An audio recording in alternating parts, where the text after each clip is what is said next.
You're not being left out. You're pulling back to take the lead. They think you're pulling away, that you're distant, disconnected, losing your place. But what they don't see is this. You're not leaving the room. You're reclaiming your frame. You've been micro-editing your tone, explaining moves before anyone questioned them, laughing on cue, lowering your tone to stay included. And it's draining you. So now, you step back, not to disappear, but to stop performing. You're not being excluded. You're interrupting a loop that was about to reprogram you. They think being alone is weakness, but it's not. It's withdrawal from noise, from code, from expectations that were never yours to begin with. You don't leave because you're fragile. You leave because your signal is getting corrupted. And sometimes, power isn't staying in the room. It's knowing when to walk out before it costs you your center. That's not retreat. That's design. That's a power move. Let's break it open.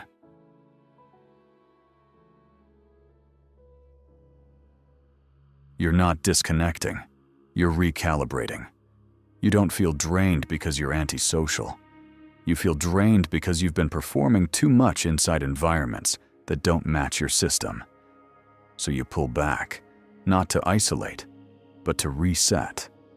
Not to disappear, but to stop leaking power into roles you didn't choose. You're not disconnecting, you're recalibrating. Most people think being alone is a sign of weakness, a breakdown, a retreat. But here's the truth. The nervous system doesn't regulate when it's being mirrored by chaos. It regulates when silence removes distortion. When you're surrounded by static, your identity bends. Your reactions shift. You mistake survival for alignment. That's what static does. And you stop noticing how many of your moves were responses, not choices.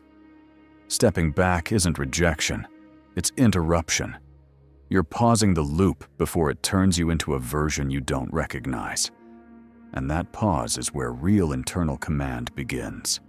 Not because you found yourself in solitude, but because you stopped borrowing signal from every external input just to feel stable. They'll say you're pulling away, and they're right. You are. From roles, from dynamics, from conversations that were never built to hold your truth. You're not breaking the bond, you're breaking the dependency. Because true power requires silence before structure, stillness before re-entry, solitude before influence. You're not disconnected. You're just done bending your internal signal to match external noise. Now you recalibrate from your own center. Let's make that decision visible. Next.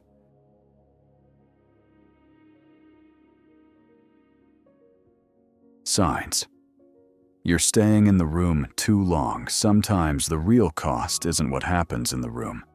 It's what happens to you when you stay too long. Here's how you know you've outstayed your own nervous system. 1. You edit your truth before anyone says a word.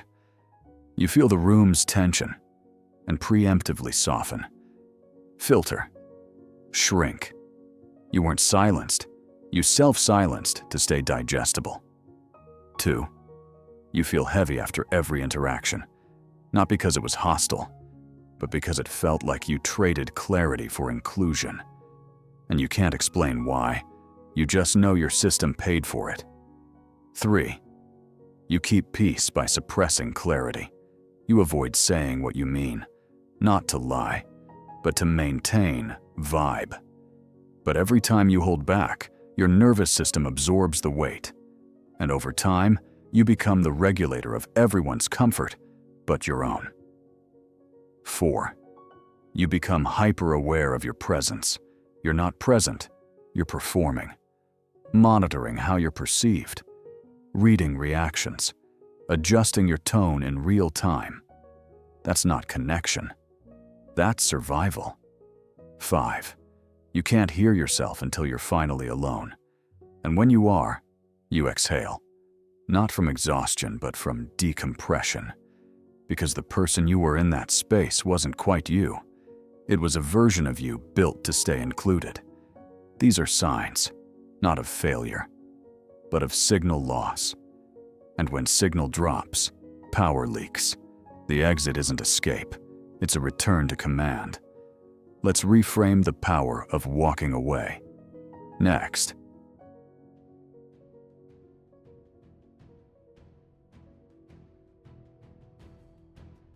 You don't leave to escape. You leave to reclaim frame. You don't walk away because you're weak. You walk away because something in the room started pulling you out of alignment. Maybe it was subtle. A look, a shift in tone, a joke you had to laugh at just to stay included. Maybe it was louder, a constant correction, a silence that rewrote the mood before words had the chance. Either way, you felt it. The slow drain, the internal drift. The moment your nervous system flagged the space as incompatible. But here's what you were taught. Stay. Keep the peace. Don't overreact. Don't make it awkward. So you stayed. You smiled. You adjusted. You dimmed. And in that moment, you lost frame. You didn't lose power. You just stopped holding it. Not because you lacked strength, but because you forgot that leaving is a power move when the cost of staying is your center. Walking away isn't escape, it's interruption. It tells the system, I don't need this loop to define me. I can break it before it reshapes me. You don't leave because you're running. You leave because you're choosing to preserve alignment over approval. And that act of exiting clean, without drama, without announcement, isn't rejection. It's realignment. Most people stay too long because they think leaving means failure. But staying in misalignment is what fractures power from within. So next time you feel the shift, don't perform through it. Don't shrink in it. Don't explain it. Just move. Clean. Quiet. Unapologetic. Not to reject them, but to respect you. Because the moment you walk out, not out of emotion, but out of command, you reset the field. You stop negotiating your frequency just to stay understood. And that's not a breakdown. It's a return to frame. Let's make that interruption strategic. Next time you feel the pull, don't ask for a signal. Be the interruption.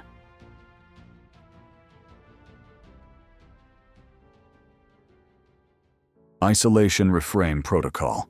3 tactical steps to use withdrawal as strategy. Most people see isolation as a breakdown, an escape, a social failure.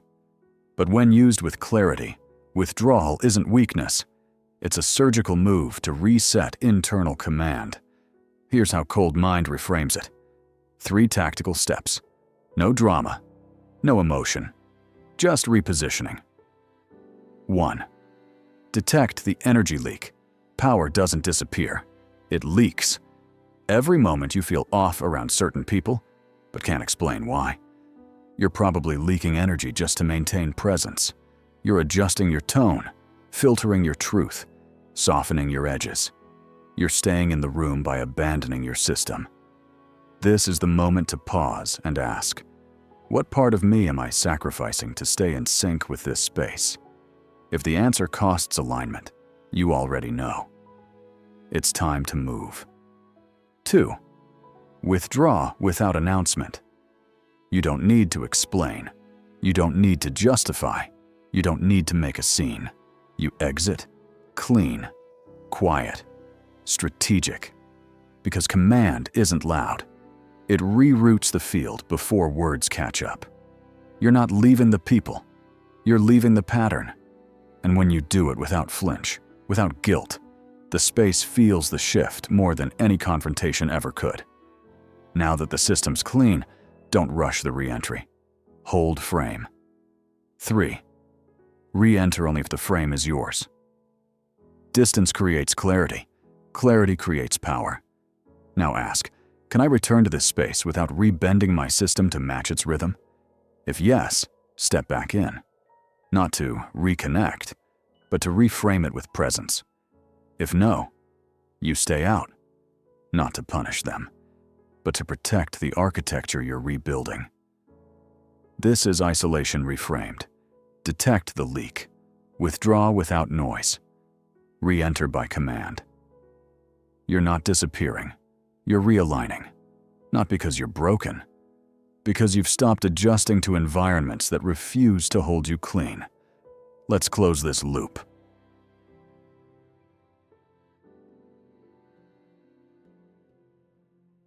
Final message. You don't need the room to choose you. You choose the room. They used to think you needed them, that your presence meant agreement, that your silence meant submission. But now, you exit, not to rebel, not to collapse. You just leave. Quiet, unapologetic, clear. Because you've stopped negotiating your energy just to stay included. You've stopped explaining your boundary just to feel understood.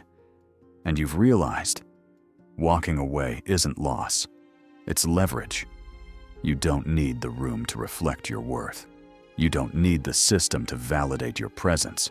You walk out not to escape, but to reset. You don't flinch, you don't announce, you don't beg to stay. You just move. And that shift, it rewrites the architecture they mistook for air. That's not isolation. That's frame control. That's not avoidance. That's design. In the next video, we'll explore clean boundaries, how to say no without guilt, exit without chaos, and hold frame without conflict. Subscribe. Exit by choice. Return by signal.